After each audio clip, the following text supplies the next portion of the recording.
নমস্কার তোমাদের সকলকেই। আমি তোমাদের সকলের প্রিয় অষ্টমী গিরি। তোমরা আমাকে প্রতিবাদী হিসেবেই চেনো। এখন আমি অনেকটাই ভালো রয়েছি, তবে যেটা বলার জন্য এখন একজন কন্টেন্ট ক্রিয়েটার হিসেবে আমি ভিডিও করছি, সেটার কেউ নয়, তিনি আমাদের দলেরই একজন। তো 4 মে থেকে বেশ দেখেই যাচ্ছি ইনি বেশ ভালোই শুরু করেছে। এই যে ইনি এনার নামটা নিতেও আমার মানে দ্বিধাবোধে বাঁধছে এখন। আপনারাও দেখছেন 4 মে থেকে ইনি পাগলের মতো দল সম্পর্কে দল নিয়ে অভিযোগ করেই যাচ্ছে। এখন আমার কথা হচ্ছে, আপনার যদি এতই অভিযোগ, তাহলে দল যখন ক্ষমতায় ছিল তখন কেন বলেননি আপনি? তখন বললে ঠান্ডা এসে গাড়িটা পেতেন না, বাবুয়ানি চাল দেখাতে পারতেন না। দেখুন, এনার সম্পর্কে আরও 2 কথা বলার আগে আমি ভারতীয় জনতা পার্টিকে একটা কথা বলি, এনাদের থেকে দূরে থাকবেন। আপনারা দলে আর যাকে নেন, এনার মতো মানুষকে নেবেন না।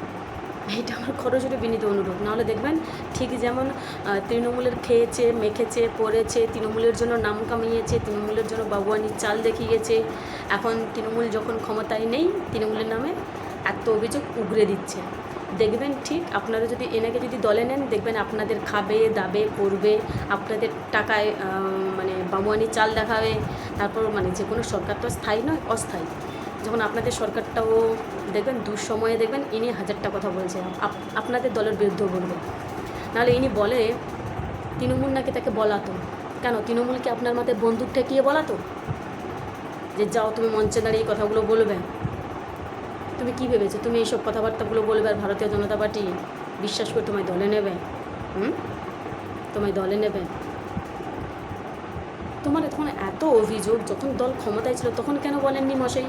আমরা দেখছি 4 মে থেকে তুমি দলের নামে এত অভিযোগ ছুড়ে দিচ্ছ।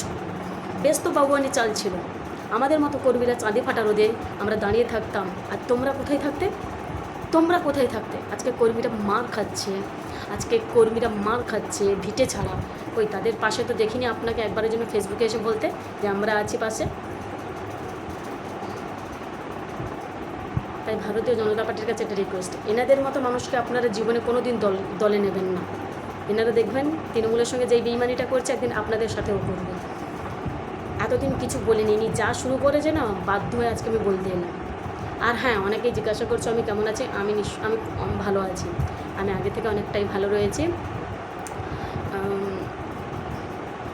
সবাই ভালো থাকুন।